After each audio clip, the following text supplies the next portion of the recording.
Still, people are joining. We should wait for another few more minutes.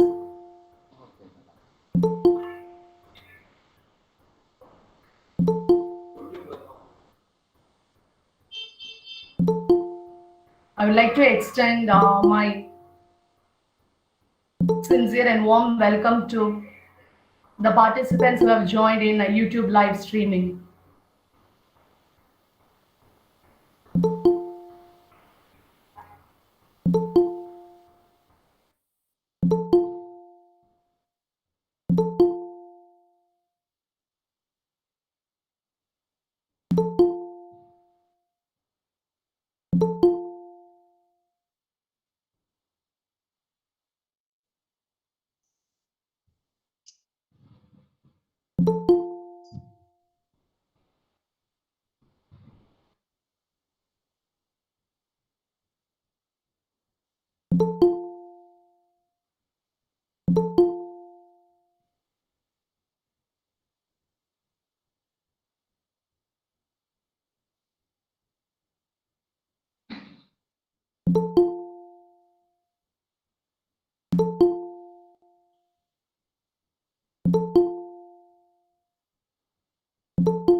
I'm happy to welcome our key speaker for this day. I welcome Manoj or Annadurai for this virtual webinar, the key speaker of the day. Welcome you, sir. Thank you. Good morning. Good morning.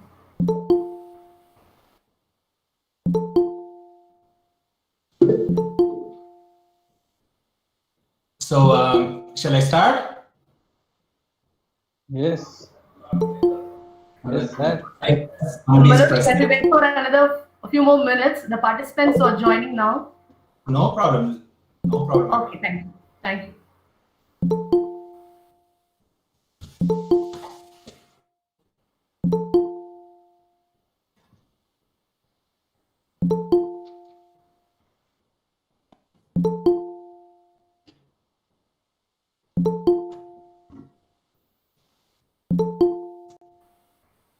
I request the participants not to present or share their screen in the mid of the session. Participants, kindly stop presenting your screen. So I see Surendra Mohan is presenting the screen now. Kindly stop presenting.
Hi friends, good morning all.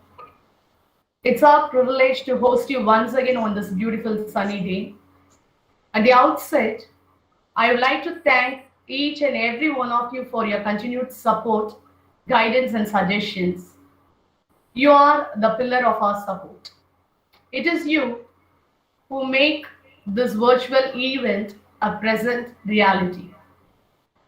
I would like to thank the management of Sourashtra College, especially Dr. D.R. Kumaresh, the Secretary, for his continued support and unconditional assistance in all our academic endeavors.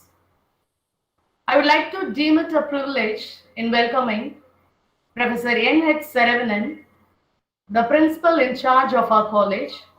Sir, you are there with us in all our efforts, inspiring us and motivating us. I welcome you, sir, for this yet another innovative virtual endeavor of our college. I proceed with welcoming all the well-wishers who have been instrumental in the organization of this international webinar. I close my welcome address by welcoming all the participants both on Google Meet and YouTube live streaming. And I request you to continue to support us in all our enterprises of the future. Thank you and welcome one and all. Here we go. I invite our principal to introduce the key speaker, Manoj R. Annadurai, and inaugurate this international webinar on the topic, a discussion of structure, poetics to monomyth. Over to you, sir. Thank you, madam. I'm Saravanan. Hello, everyone, and welcome to today's session. Today's webinar is a discussion on structure, poetics to monomyth. I would like to introduce today's presenter, Manoj or Annadurai. He is a director and producer of the film. He directed the film Get Happy and won USA's prestigious Remmy Award, which recognizes excellence in independent films and filmmaking. The Remmy Award has the distinction of recognizing great talent, and Manoj or Annadurai is in the good company. Get Happy film got the following awards and recognition. Manhattan Film Festival gave Best Romantic Comedy, Best Romance Feature in Universe Multicultural Film Festival, Official Selection in Montreal Film Festival, the same in the New York Independent Film Festival. Maryland International Film Festival got a Best Feature finalist. From Bold Fest, Austin Film got Gold Remmy Award. Now I hand over the session to the speaker, Sri Manoj R. Annadurai. Thank you, madam. Thank you. Thank you, Dr. Saravanan. Thank you, sir.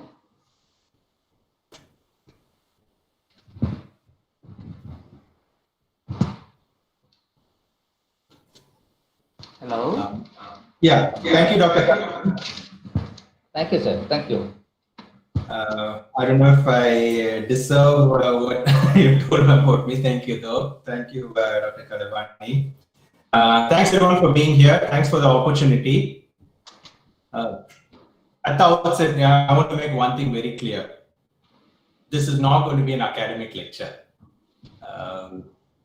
For two reasons. One, I'm not from the academia. I'm a filmmaker, so this is going to be my perspective. And two, we are in the midst of eminent scholars. You have professors in your college who have years and years, if not decades, of analyzing and researching and studying about the topics we're going to discuss.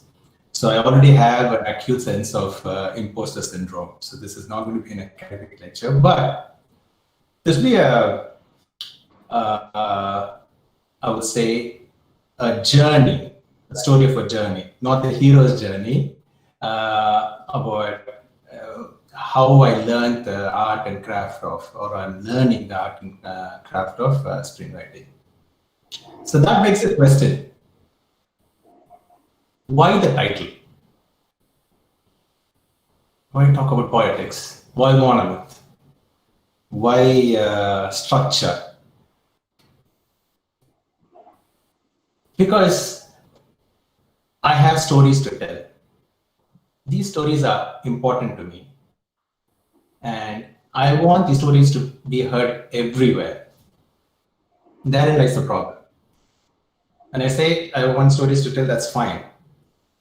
But the moment we say I want these stories to be heard everywhere, I want these movies to be seen by everybody, how do we do that? What is that secret? What is that formula that if the person who has to greenlight my project at a studio say, hey, this is a great script, I want to produce this. Or when it goes to the audience, people say, hey, wow, this is an unbelievable, this is awesome. So what is that needs to be done that would make this, the story great?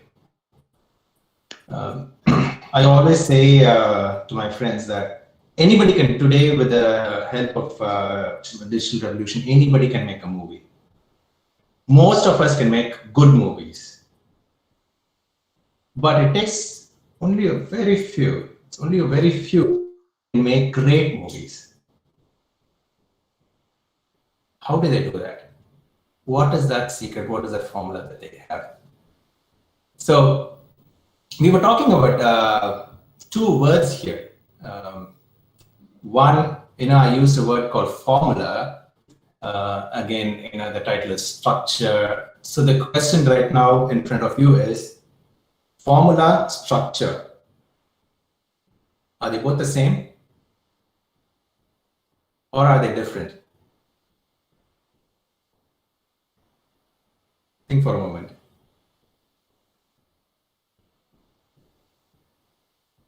Formula, structure. How many of us think that they're the same, and how many of us think they're not the same? They cannot be the same.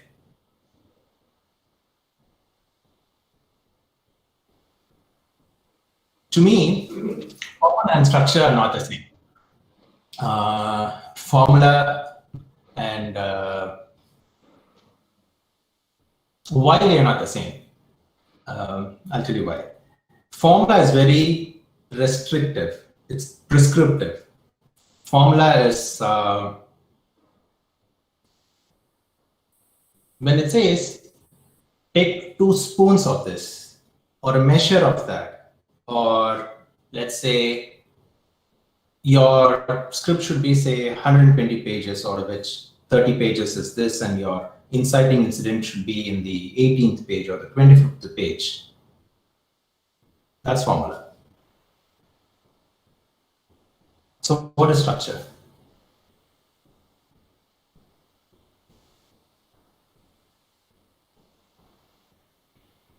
How do I? Okay, so let's put it this way. So structure is,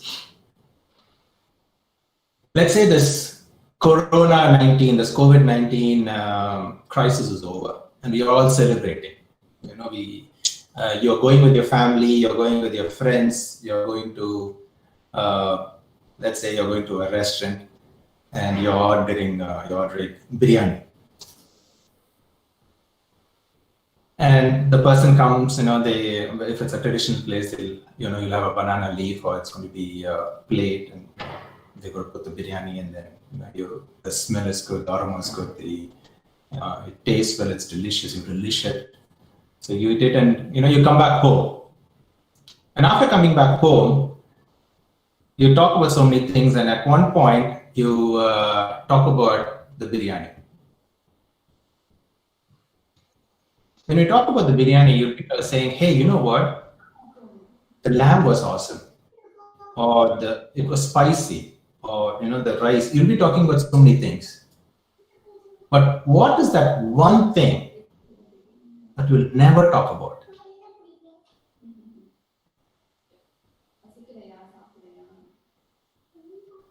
You'll never talk about the banana leaf.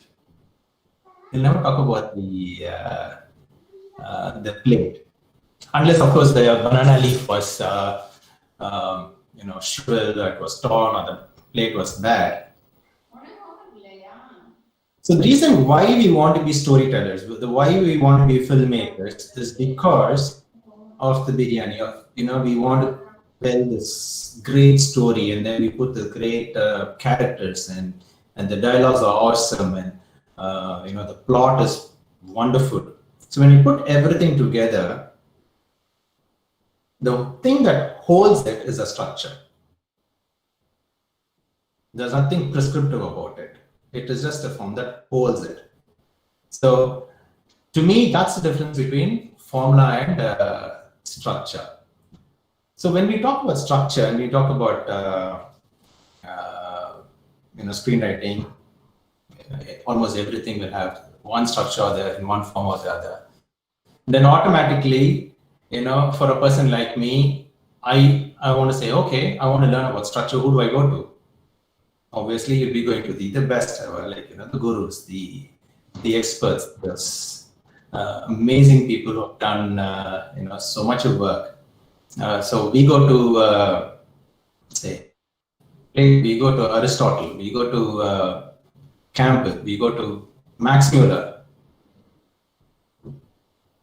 And when we study about what they have to say about structure, each one have their own viewpoint. The question is, what is that they did? We talk about so many times. We talk about comparative literature. They did this. What is it they actually did?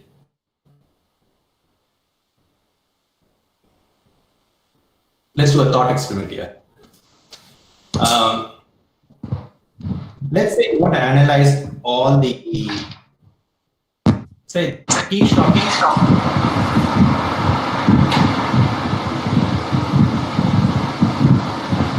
So let's say we want to analyze all the tea shops that you've been to, the best tea shops ever, or the best biryani ever. I talk about biryani because I'm craving for biryani. The moment I come to India, the first thing I'll be going to is a biryani shop. So if for a moment we think about, say, the tea shops or the coffee shops, think about all the similarities. Think about the tea shop at the end of the street, near your house. Think about the coffee shop that you have, that is in a very affluent place, or in a remote village, or in a city. Think about the different tea shops. What is that, or what are the things that they all have in common?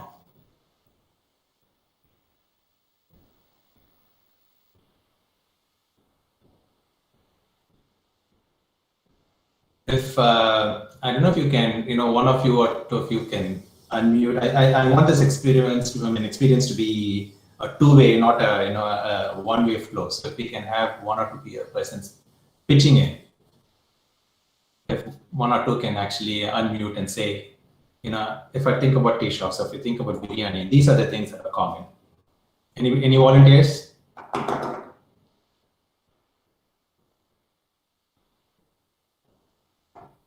I don't know if you can unmute. Anyway, so if Hello. we analyze that, hello? Yes. Am I audible, sir? Yeah, go ahead, tell me. Yeah, I'm Annalakshmi from DG Vaishnav College. Morning, Annalakshmi. Tell me. Thank you. It was a pleasure listening to your lecture. So you were just asking about the similarities which we happen to see in the tea shops, right? The common things when we visit almost all the tea shops, the tea, the glass tumblers, the snacks, the biscuits, the flavor, these are the things which comes to my mind when I think about tea shops. Yes. Okay, so perfect. Thank So you, sir. in the small time that we had, that's the best we can think about. I agree with you. So we have tea shops that sell tea, and most of the tea shops that we know will also sell coffee. And as I think I forgot her name, Annalakshmi. As she was pointing out, they sell snacks. You can get a biscuit or a bun or many of the things that we. So, if you think about all the great tea shops that you want, the best that you've ever been to, and then you can come out with a formula saying, if your tea shop should be really great, then this is what needs to be done. Maybe if you're going to say, hey, it has to be a 6x6 thing, and you need to have this, so that would be restrictive. So that's one way of putting it. On the other hand, if you can come up with a way in which we analyze all the tea shops or all the biryanis and or coffee shops, and then we say, in all the tea shops that I've been to, the ones that I like had all these things. My analysis is, these, if it's a good tea shop, these are the things that I saw. That's one way of looking at it. So that's an analysis. Okay? So this is what, to me, structure is. People like Aristotle to Campbell, they came up with these analysis, and for us to understand why certain things are good, how it was done, and what is that would make them better. So that is structure for me. And many of these things you will have, like for example, even if you look at Poetics, or if you look at Monomyth, you will definitely find a lot of things common. One, you will have, they align really well. They will have, both the structures, they follow the patterns of exposition, the rising conflict, the rising tension, and then it should be followed by a climatic event that de-escalates the main conflict. And then, of course, there is a conclusion where we all return to the original state in a better way, of course. So they align well. Obviously, they are not the same. Why? Because the difference is in the details. If you look at the details, if you look at Poetics, Poetics is almost like a 2-act structure. Many in Hollywood, if you look at all the screenwriters, they would talk about a 3-act structure, and they will subscribe that notion to Aristotle, which is completely wrong. If Aristotle was alive today, like, when did I even talk about 3-act structure? Nowhere in Poetics is talking about a 3-act structure. So many of the so-called gurus today, if you read many of the books today, you will find that they will take something of Poetics, they'll take something of Campbell, and maybe a few more things, and they have the one mission, and they say, this is your prescription for a great screenplay. Okay, this is your thing. So the job that for me was like understanding different structures. And for me, if I have to learn these structures, how to write them, we can do that now. I don't know if, Kalaimani, is it possible for you to go just put on the slide 8, please? Is that possible, or I can just talk about it? Yes, Manoj, I'll do that now. Just slide 8. Okay.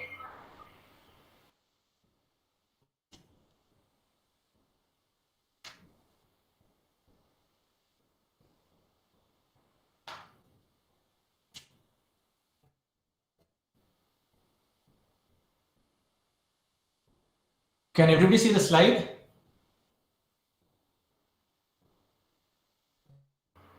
Manoj, you please proceed. I'll put it in another few minutes. Maybe by 2 or 3 minutes, I'll put it. Okay. All right. So. Yes, sir. Not visible clearly. Not visible clearly, sir. Sorry? Not visible clearly, sir. The clarity is not good, is it? It's okay, sir. Okay. Is it because the light is not enough? Yes, light is not enough. Light is not enough, sir. Oh, I'm so sorry. I apologize. It's quite dark here, and It's okay, sir. I apologize for that.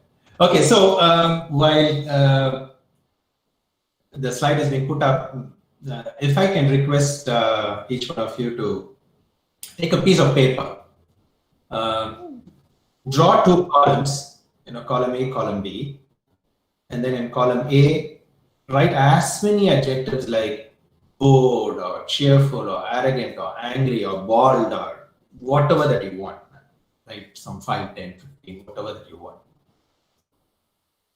I'll give you some time for that.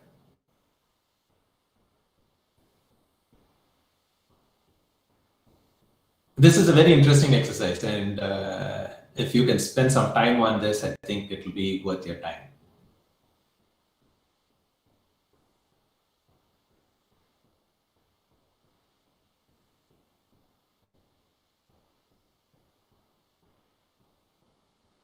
So while you have, this bored, cheerful, arrogant, bald, all that in column A, I also want you to fill up column B, populate column B with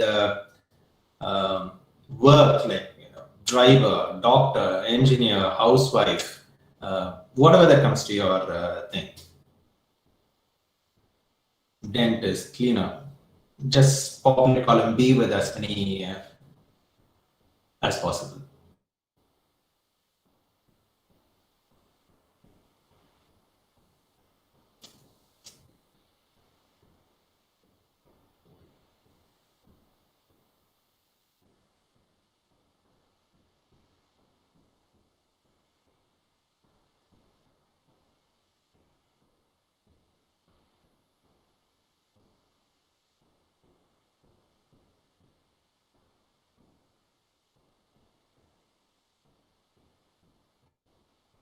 So, okay.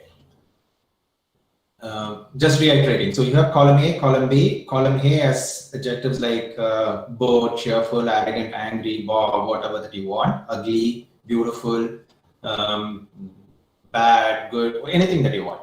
And then column B, you have different jobs like driver, doctor, engineer, lawyer, housewife, whatever you want. So put it there. Karavani, do you know if the slide is up?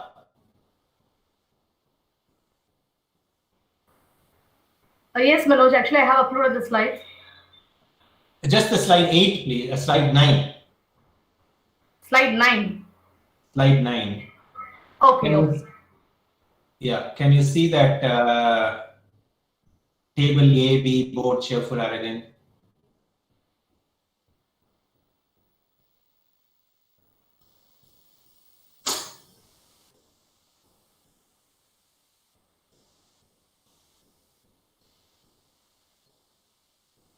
Okay, someone is saying that still they can't see the slide yet.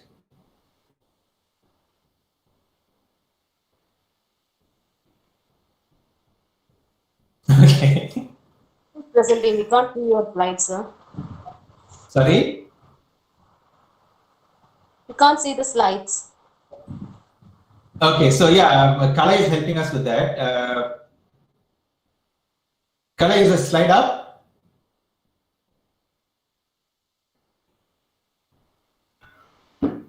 Yes, Manoj, actually the slide is there. So can you see that bored, cheerful, arrogant? I just want to make sure that this is the slide that we're talking about.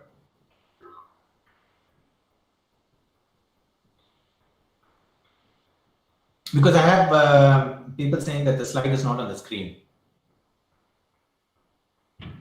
Yeah, 1 second, please. Sure.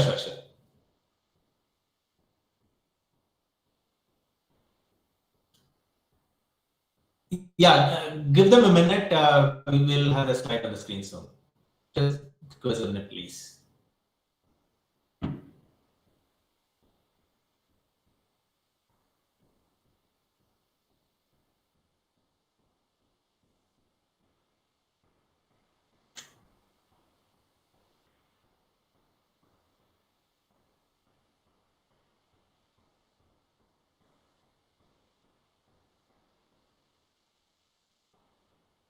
Okay, so if you see that slide, you'll see two columns saying A, B, and I was the thing that we were talking about. And then at the bottom of the slide, can you see once upon a time and every day?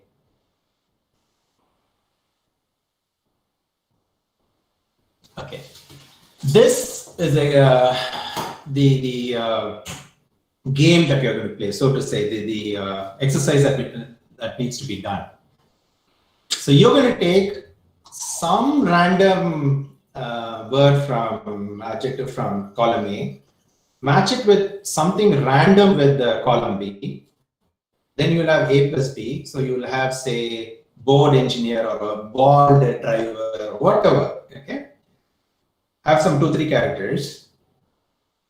And then if you can put it in that story spine. So this, see, none of the things that I'm talking about is new. Everything is there in different books and websites and blogs. So this is all that I've gleaned over a period of time. So this story spine was actually done by a playwright called Ken Adams. This is exercise. So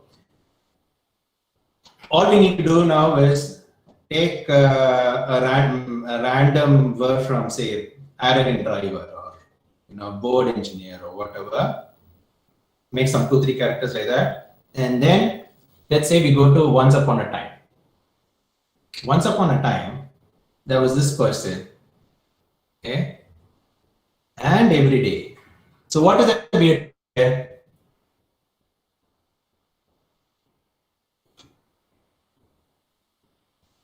So in a way, this is the hero's journey. Once upon a time, one day, it functions as a call to adventure. The consequences because of that. So in life or in the characters of the story, because of that, you see that inflection, that change, and until finally. Okay, so this, if we can. Now, if you use this, you have different stories, right? So you have an arrogant driver or something, and then they're living at this time, and they're doing something. But one day, then you fill it up with something. One day this happened. The bald driver, met with a dragon. Something very random. And because of that, what happened? And then because of that, what happened? So, maybe 2 or 3. And because of that, what happened? Until finally. So that's a climax. Until finally, what should happen?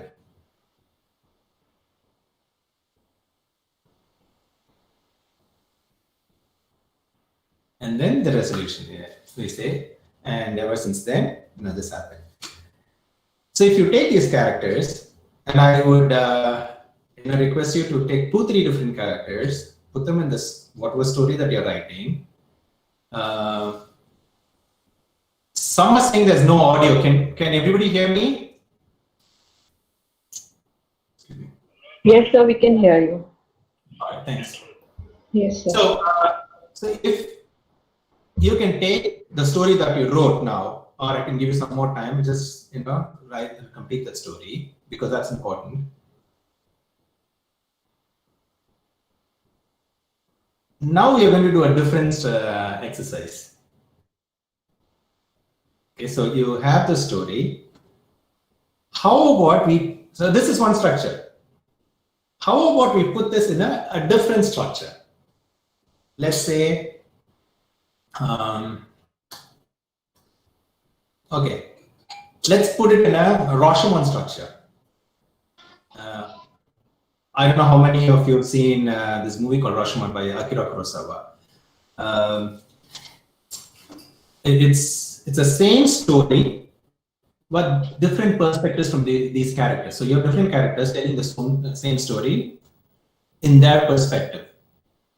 An equivalent in Tamil would be, if I'm not mistaken, it is Annadurai by S. Balachandra. S. Balachandra made a movie, but I think it's where you have the same story being told by different characters. So, Now you wrote a story. You're saying the story is fine. You wrote a story. You had different characters. You have very, very interesting characters. The most interesting would be the bald engineer or whatever. So if you take this story and put it in a different perspective, in a perspective of different characters, you have a different structure. Again, if you have an interesting story, and then put it in a reverse timeline. I'm sure you've seen Memento, right? So this is how we are playing with structures here. What we're doing is you have different structures. You're taking the same story and putting it in different structure. Most of us, all of us, I'm sure, would know about the 3-act structure. That's most commonly used and abused structure there. And then, of course, you have seen movies like, I don't know if you've seen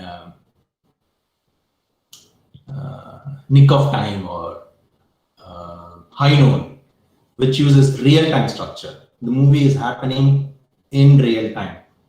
If the movie is 90 minutes, then it's that time. So, and then you have multiple timelines, right? So multiple timelines is Cloud Atlas, Fountain, Godfather 2. So you have multiple timelines. Then you have hyperlink. I'm sure you've seen Crash, Vehicle. So you have different structures. So take the same story, put it in different structures. This is what I did. Why did I do it? It is simply because this exercise makes us understand structure, because we know the story, it's our story. We know the characters as our character, but these are the different structures that we need to learn. So the moment we start doing this exercise, and one more reason as to why we have to do this, why I would like to do this, is my dad told me, he used to tell me, it's a Tamil proverb, it's called Sithiram Kai Pazhakam, Senthamil Na Pazhakam. Roughly translating to, if you want to be a great artist, you need to keep on sketching. If you want to be a great orator, you need to practice speaking. Right? So it's all about practice. So the moment we take these structures, our stories and our characters, and put it in different structures and start writing, then we hopefully, hopefully can be a good writer. And I want to be a great writer. So this is the part that I took. Before I throw this open to questions, I wanted to address one question which I think was, when you registered, everybody posted some questions. So one question that I want to address, which is kind of a side note, is the hero's journey, is the hero always a male? What are your thoughts?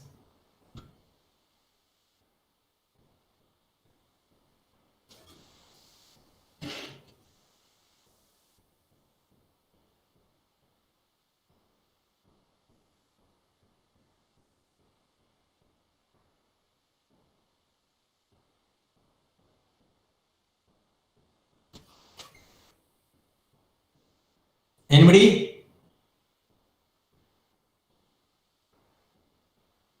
Can any one of you unmute and okay, somebody said societal setup. So not necessary, okay?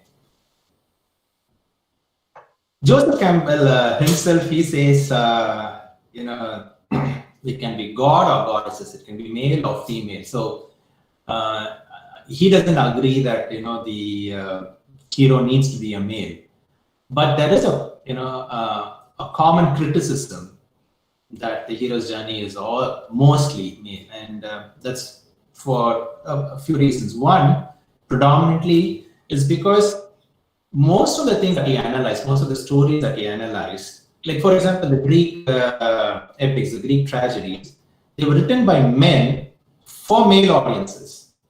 So he could analyze only what was available to him. So most of it was male, except I think later he was talking. He was speaking about a fairy tale, the Princess and the Frog. So that's princess, and then in a Sumerian a goddess called Inanna. So he does wherever possible, if possible, he does. But most importantly, the reason why I wanted to talk about this is, can anyone think about a female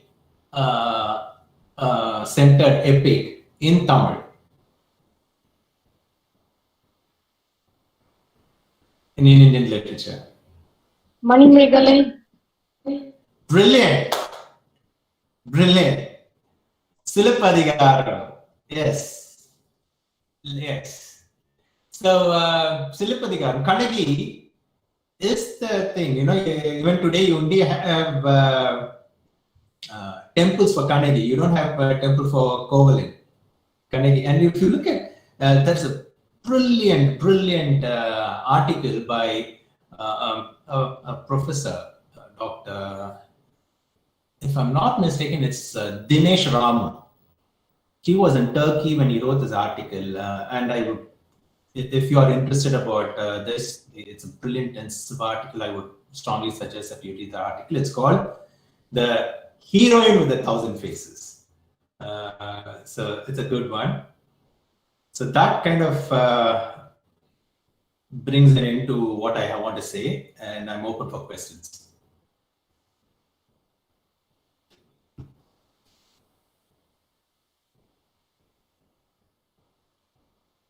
If one of you, you know, all of us can't unmute and start talking, that will be a chaotic situation. So if just one of you open up and say, hey, you know, I have this question, we'll be happy to discuss that. I won't be happy to answer that. I would be happy to discuss that. I'm here to learn as well.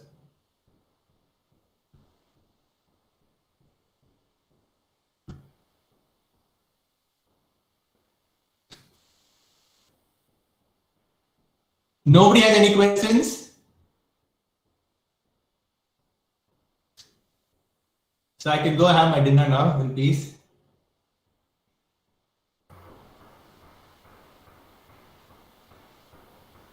Participants, if you have any questions, kindly unmute yourselves. So this is the time for discussion.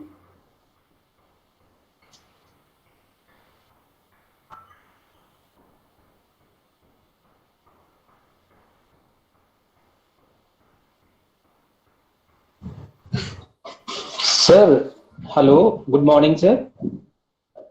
Morning, Shrikant.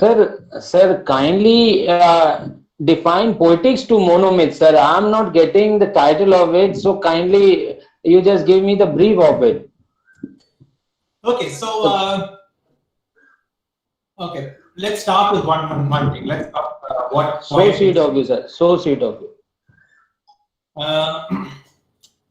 We all heard about Plato. Plato was this Greek philosopher, and you know, there's so much we can talk about Plato. Plato, in his Republic, he wrote a treatise called Republic, and in Republic, you know, he is not for the arts, the mimetic arts. He kind of, you know, downgrades it and says, "This is no big deal." And we all know that Aristotle was a student. So Poetics was his reply, was his answer to Republic. So in the Republic, what Plato says is, if you go to, this is not about movie, so you know, they had a completely different theater. So, but you know, for us to understand it easier, let's say we go to a movie. Plato's contention was, if you go to a movie and you see so much of violence, immediately, you know, the citizens of my state would be propelled to do this violent act. So these things actually teach our citizens violence, and therefore he was not for it. Whereas Aristotle's take was, no, when I see this hero or this heroine who, go do these things, I feel so good. So he calls this catharsis. Now I feel so good. I feel so relieved. It's kind of, I vented whatever I wanted to say. So I think that's important. So that's one part of poetics as to why he did. The other part was so you had two things. One, you had the Greek epics. Let's say, I'm using very loose. Let's say it's narrative, it's prose. Okay. And then you have what he calls as tragedy. Tragedy was stories which had, it talked about, let's say, for example, I don't know if you've heard of this called Oedipus. So you have two different versions. The Greek is the Oedipus and Rex, and Oedipus Rex, and I think the Roman version is Oedipus. So you had the story. So what Aristotle did was he analyzed these tragedies, and he said, first, these tragedies should be like this, and it should have these things. For example, for him, the character is important. It's the plot, it's the action that was more important. So there were many things that he analyzed, and he said, okay, this is what needs to be done if you want a great play or a great thing. At that time, of course, you didn't have screenwriting, you didn't have scripts. So we kind of take those ideas and see how we can implement it. To give a small history, what had happened is during the 17th and 18th century, the neoclassicists, they actually took the idea and they started, implementing it. And then it was later, we had people like Sitfield and Robert McGee, and the most popular scriptwriting book, I think, right now in India is Blake Snyder's Save the Cat series. So all of them, they kind of take these ideas and they try to tell you, okay, this is how a great script should be. So that is poetics. Meanwhile, I think in the 1930s or 40s, I could be wrong, this person called Joseph Campbell, he analyzes fairy tales and myths from all over the world, and he comes up with this this paradigm, if you will, this monomyth paradigm. The word monomyth is not his. The word monomyth, actually, he takes it from Finnegan's Wake, James Joyce. So he takes it from there. Even the idea of monomyth is not his. People before him, much before him, they were talking about comparative mythology. For example, if you come to Chennai, if you go to there is this thing called Max Muller Bhavan, which is connected to the German consulate.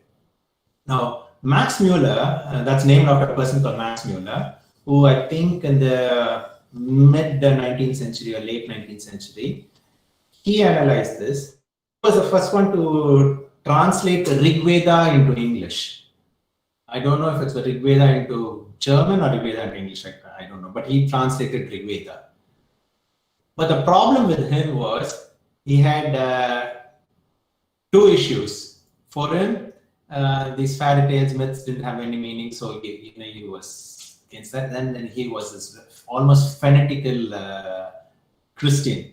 So any other religion is beneath him. So when you translate with this kind of a bias, you know how the translation is going to be. So Max Muller did that. So people, many, not only Max Muller, a lot of people did that. Joseph Campbell, took these ideas and he came up with this paradigm, the monomyth paradigm. Now, monomyth paradigm, what we're talking about is, it talks about three stages: the departure, the initiation, and the return. I'll give you I'll try to give you a example. Let's say I am in school. I just finished school and I want to go to college. Right now, so once my +2 exams all over and then I'm home, so I'm in my ordinary state. Okay, so that first phase, you have 5 stages. So here I am doing what I'm doing, and I'm thinking, oh, I have to go to college. Now, that going to college is what he calls as the call to adventure, call to college. Now, I can either refuse the call, say, no, I don't want to go to that college, or I don't want to study at all, or I can say, oh, I love to go to that college, so I accept the call. It all depends. So, and then I go to college. And then once after I go to college, I meet new friends. But there is this one professor who looks at me and says, oh, it's you. Now I get scared. So all these things, from me going to college and then getting friends, studying, and then I have some issues that come up, and then I study, I get a job, I come back.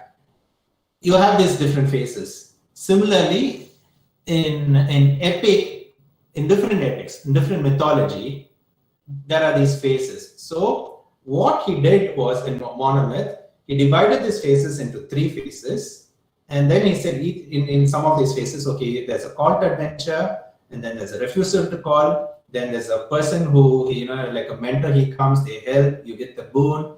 A classic template for this would be, for us to understand Monomyth, would be Star Wars. So if time, I would recommend that you watch Star Wars 4, the original Star Wars 1, but right now it's Star Wars 4, New Hope, where George Lucas, after finishing 2 or 3 drafts, and then he gets to know about Monomyth, Joseph Campbell, and then he applies that thing. You will see all that entire Monomyth paradigm in that movie.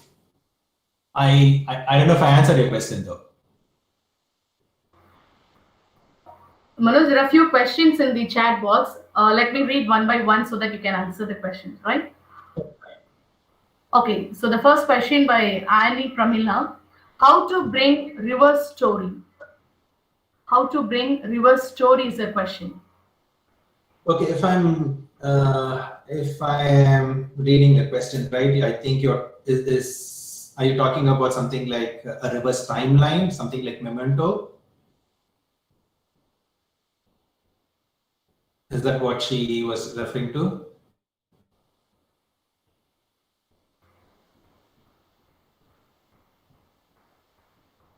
Annie Pramila, are you there? Okay, so she's saying yes. So when you break, Pramila, what I would suggest is watch a few movies that have that structure. Read a few scripts that have that structure. Of course, the most famous one is Memento, but Memento is not the only one. You have other things. And then all you have to do is you have your story. Like we had that exercise. So you have that story. Then you need to see how, if you reverse the timeline from A to B to C to D, first you put the timeline, you put everything in order, A, B, C, D. And then if you put everything in reverse, say D, C, B, A, see if that makes sense. See if that makes it interesting. Not all stories would apply here. Most of the stories will fail in the structure because this is a very unique structure. So see if that applies there. And obviously, I've not done that, so I'm not an expert. I can only suggest. The best thing is, as I said, keep writing, write, and the best thing is to, 1, study the structure that you want, and 2, write in that structure so that you get better at it. Okay, the next question from Karishma. Is this structuring related to archetype criticism? Is it related to archetype criticism, the structuring? Yeah, so it depends again on the structure. See, the archetype, if you look at Monomyth, it comes from Jungian archetypes. Jung in his psychoanalysis, he was talking about different archetypes. And initially, so even with Campbell, I think, Campbell went through 3 phases. One, initially, yes, he did subscribe to archetypes, and he was, talking, maybe we do have those archetypes. And then I think in the little late, I think 50s or so, or 50s or 60s, he kind of went away from the archetypes. And then again, he kind of reinvented the archetypes. So that's history. To answer your question, yes, some structures do have these archetypes, but you don't have to subscribe to these archetypes.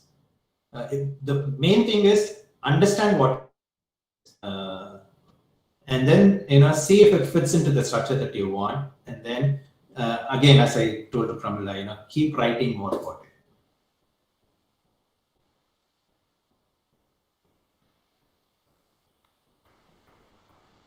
Okay, the next question from Pooja. I want to ask that undoubtedly Aristotle's Poetics hold a great relevance to understand the concept of drama. My question is whether dramatists today take this particular work into consideration while writing plays.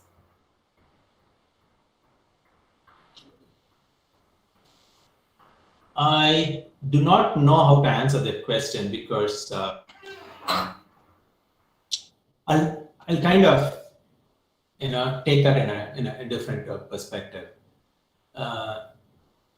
If you want to be a dramatist, and if you want to write this great drama play that you want to write, I strongly suggest that you study Aristotle, you study Poetics, you study the unities, you study different things, apply that.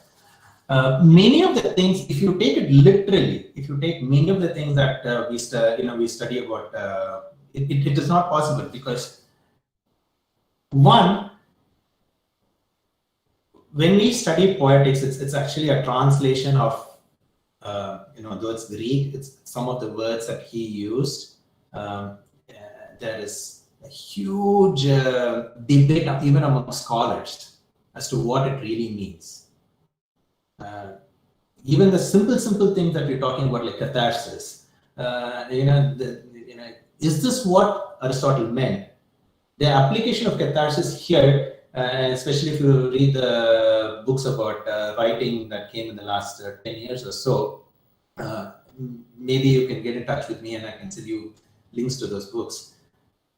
Their application of I would say, the way they take a catharsis is, I don't think that's how Aristotle meant.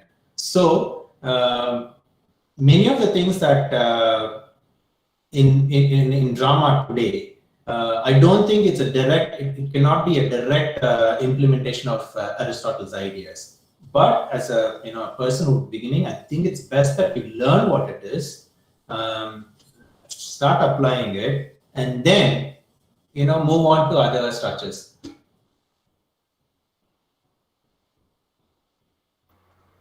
Okay, the next question from Rosie Sharma. How Aristotle's Poetics different from Joseph Campbell's Monomyth?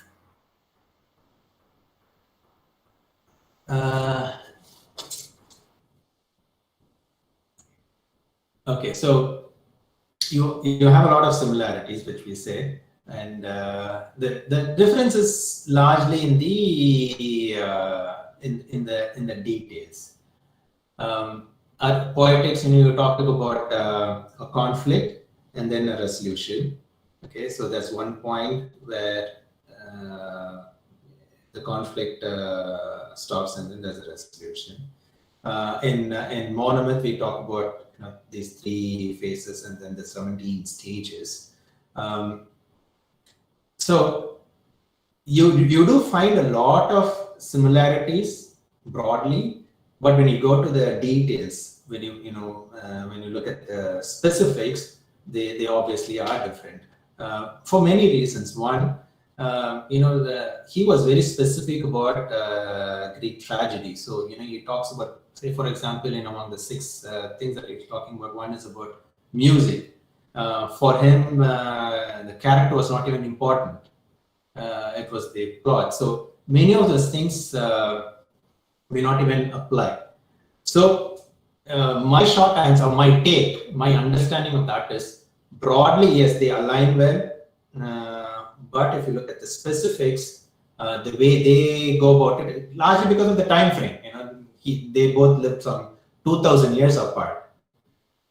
So the specifics are much different.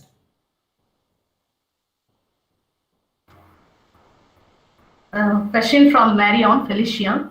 Do you agree that Aristotle's Poetic is a handbook for script writing to create a round character? I will never agree to that. I don't think so.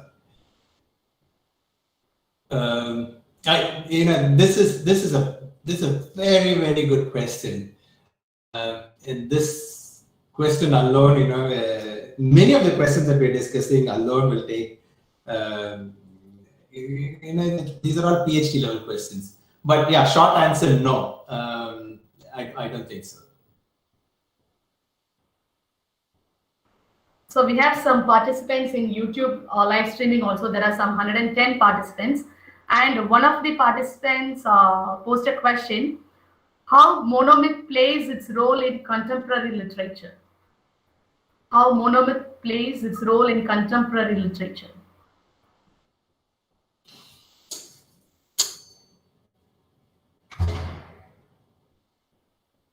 Good question. Thanks for the question. You made me think. I need coffee. Okay. Let's look at it, two different things. One, there's literature, and then how we can analyze through the lens, through the prism, through the perspective of Monomyth. For example, I don't know if you've heard of Margaret Atwood. If not, please, she's brilliant.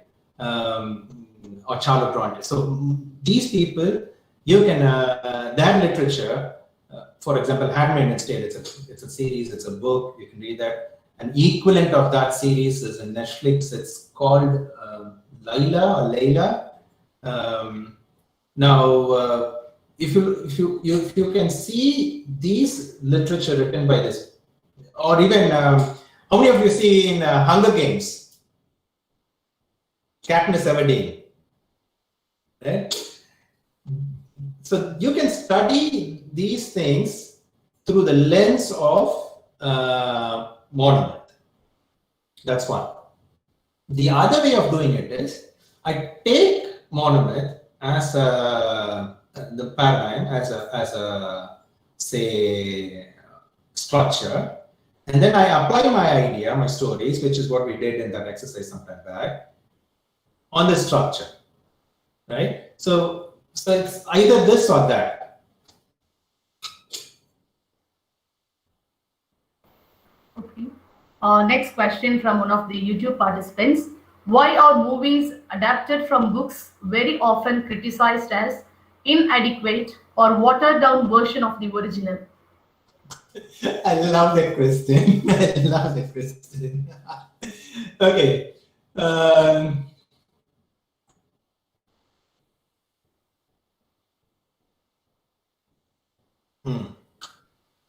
Who was the person? Who was the person who asked this question? Actually, one of the YouTube participants, and we don't get the name there. Okay. All right. So let's say your book. You're writing a novel. You're writing a novel, and in that novel, you're saying, "My friend and I, we went to this coffee shop." And we had this coffee, and the coffee was awesome. The best coffee ever. If you're from South India, when you read that book, the visual imagery that comes to your mind when you read the book is maybe you go to Saravana or you go somewhere, and in all probability, most probably, it will be a South Indian filter coffee. Okay? And this is what you read. Now, let's say a person adapts this book, adapts this novel to a movie, and when they shoot, let's say this story is adapted to, say, a setting in New York. So when they shoot, obviously you're not going to have South Indian filter coffee. So it will be, say, maybe Starbucks and maybe espresso or double espresso macchiato, whatever nonsense it is. So you see, what you visualized when you read the book and what you saw in the movie are not the same. And therefore you're disappointed. The thing about books is, it lends itself to so much visual imagery based on the person who's reading it. Whereas in a movie, that's not possible. The director forces you into seeing what he or she wants you to see. You see, that is the problem. A question from Saran Ponmani. Whether this narrative art came from watching or reading? To me, the answer is very obvious because we didn't have watching, say 100 years back. Movie is just like what, not even 100. Of course, before that we had theater and play. I don't know if you can qualify that as watching, but if we do qualify that as watching, even before that we had books. So to me, to my limited thing, I don't think it's a chicken and egg. I think it's reading.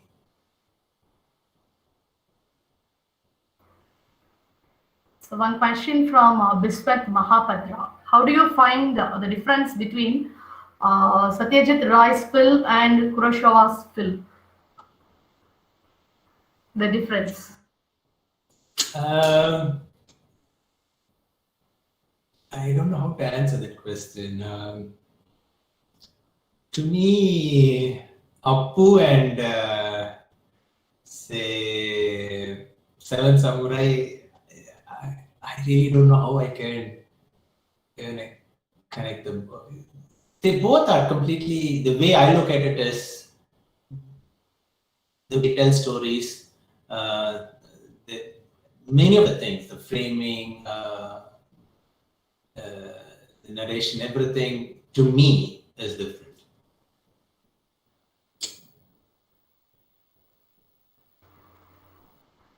Okay, the question from Kemalia.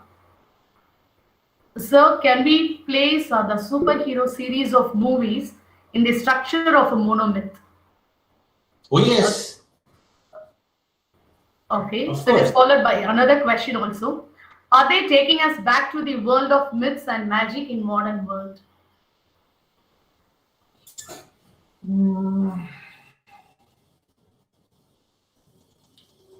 Let's say you are writing a story, and the story is about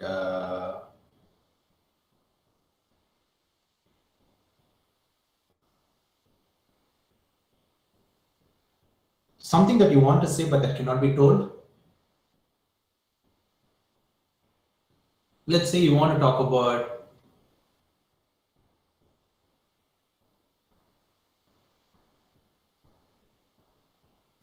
the let's get political. There is a political story that you want to tell but cannot be told for whatever reason. India doesn't allow you to tell stories about neighboring countries, and therefore you cannot tell the story. But you want to tell the story. How do you want to tell the story? So maybe you can invent a metaphor that would actually tell the story, but not the way as it is, but using a metaphor. Let me give an example. I don't know if you've seen this movie called District 9. District 9 talks about some officers, they go into an alien and then they're trying to get them off, which was nothing but the problem of apartheid in South Africa. Brilliant metaphor. So it's not that we just, we see a lot of things and we are going back to the, things of mythology and all that. Sometimes when you write, and hopefully you write, write it because there are many layers to it, many nuances to it. And many of the stories that we want to tell is because it's best told in this way. You don't want it on the nose. You don't want to be preachy. And so you take the help of this genre and then say, okay, this is how I'm going to tell the story.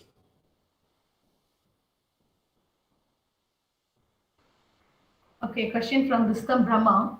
Sir, what would be your technique of changing structure while you adapt a literary text into a movie?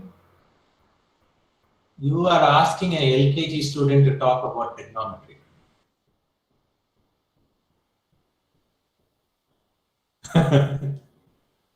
I'm just studying. There's so much that I need to study. I need to learn before I can even think about coming with new structures. Okay, a question from Aishwarya. How has popular culture impacted the narrative or storytelling strategies in movies? How has popular culture impacted storytelling? Yes, popular culture impacted the narrative or storytelling strategies in movies. So, what is that she means by popular culture?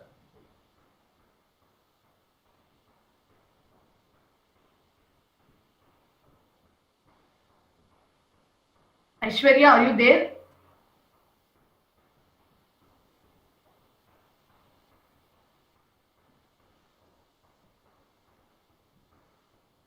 But okay, let me give it a go. Popular culture.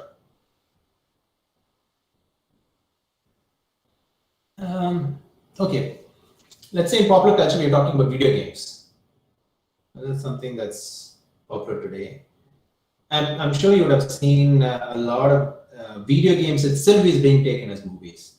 There was a video game called Lara Croft, and then we've seen movies talking about Lara Croft. Now, there's a new franchise as well. So, I think, it's both ways, where art mimics life, whether it's popular culture or not, and life mimics art. It's this debate has been happening for decades now.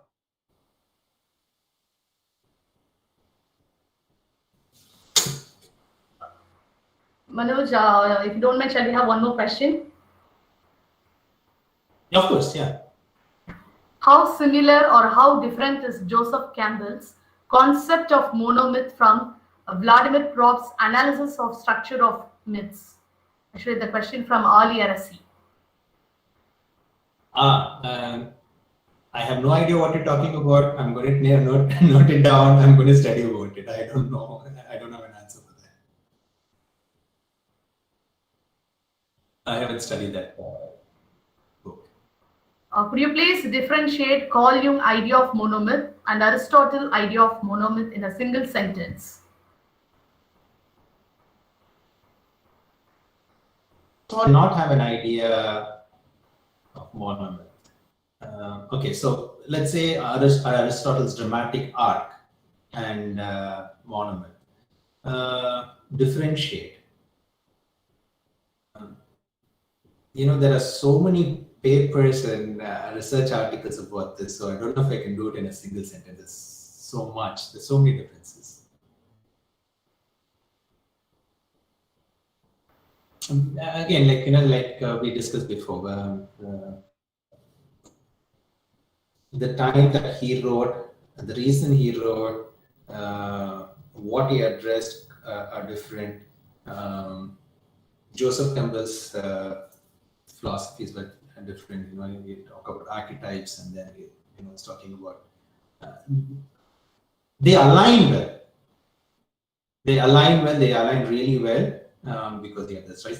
Most of the stories are like that, right? So no big deal. But if you look at both as a concept, they're very, very different.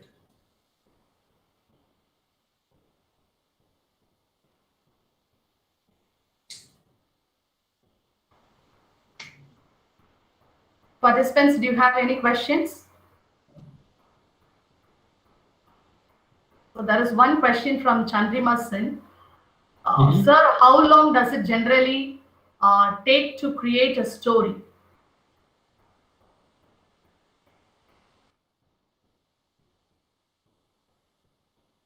Seconds, decades, depends. The idea of a story, the code. You see something and you want to tell the story.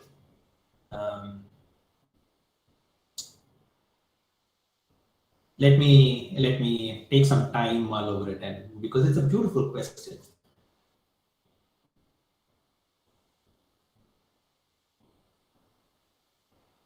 When I was in college, I used to walk from where I was staying to the bus stop,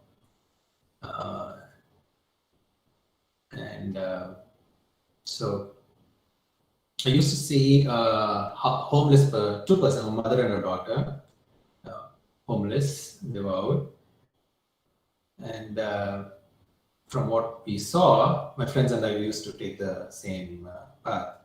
What we saw was, I think the daughter was mentally not well, so the mother took care of her. And then after some time, I think I studied in Bangalore for some holidays or something. We came back to Chennai. And after some time, when we all went through the same path, we found that the daughter to be pregnant. So we were just, it's something that we noticed. We were walking and we noticed. So the question is like, how can anybody do this to her? She's not even conscious of what she is. She's mentally not stable.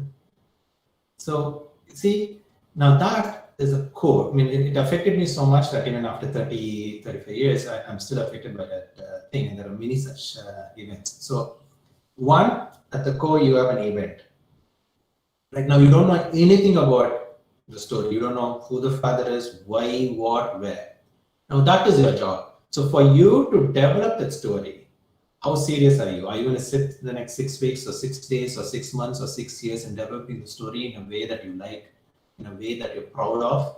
And then, is it in a way, so that's one, this is how we started the thing. Is it in a way that, people will like and say, okay, I like the story, this has to be told, and this is a great story, this is Sundance material, so what I want to promote it. Is it written in that way? So that's the second thing. So story writing, first, you can just take it from one concept, one code, and then develop. The time is all dependent on you.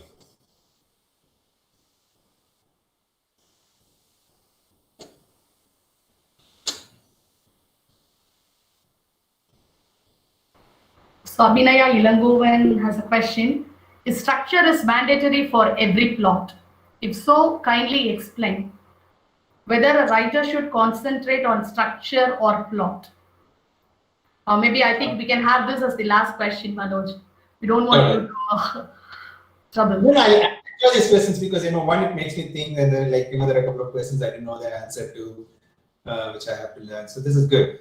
So structure, is it necessary? Is that the question? Yeah, structure is mandatory for every plot. If so, kindly explain whether a writer should concentrate on structure or plot. Okay. So two questions. One, is structure necessary? You take any story that's been told ever, it will have structure. There's no story in this world that does not have a structure. Now, the question really that we need to understand is what structure? Is it the 3-act structure? Is it the real-time structure? Is it the Rashomon structure? Even, if there's a structure, we can label it the structure. So that no story ever told that does not have a structure.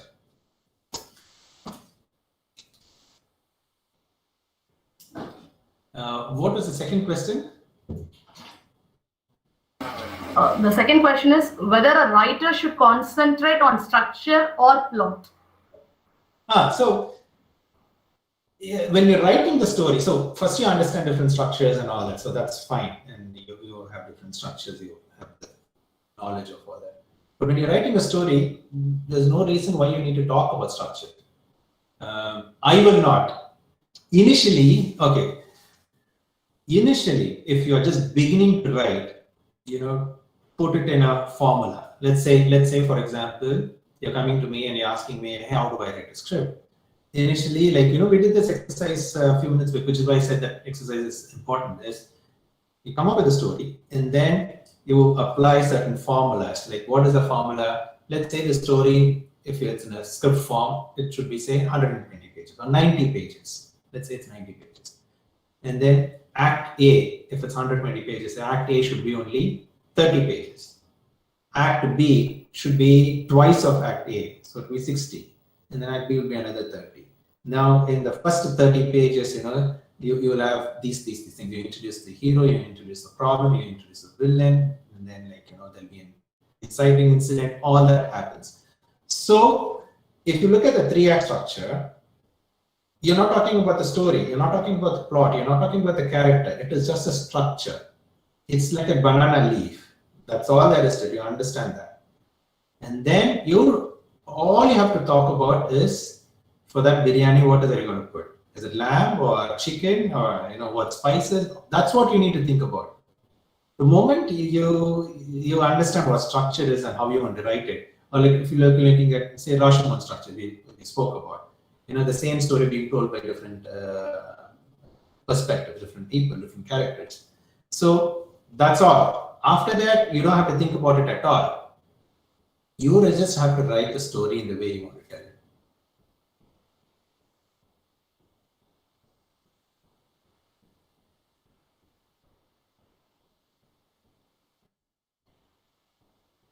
Is that the last question? Any last questions?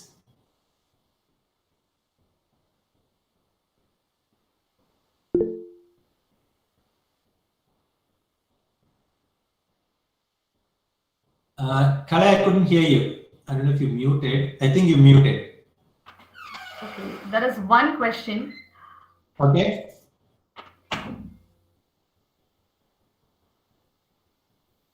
Is structure so important? Could you please comment on the post-structuralism in contemporary literature? Yeah, so that ties up with the previous question. There's nothing without structure at all. You can't tell one story, one movie, one thing that says, oh, I don't have anything. See, let's look at art.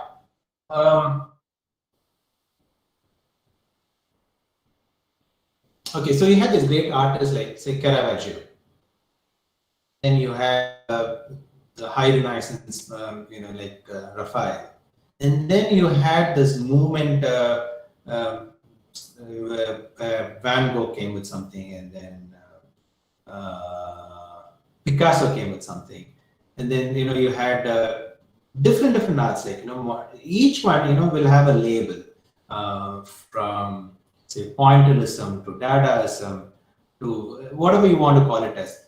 No matter what you do, how you plan it, as long as it's organized, as long as there's a core theme, as long as there's something that needs to be told, it will have a structure.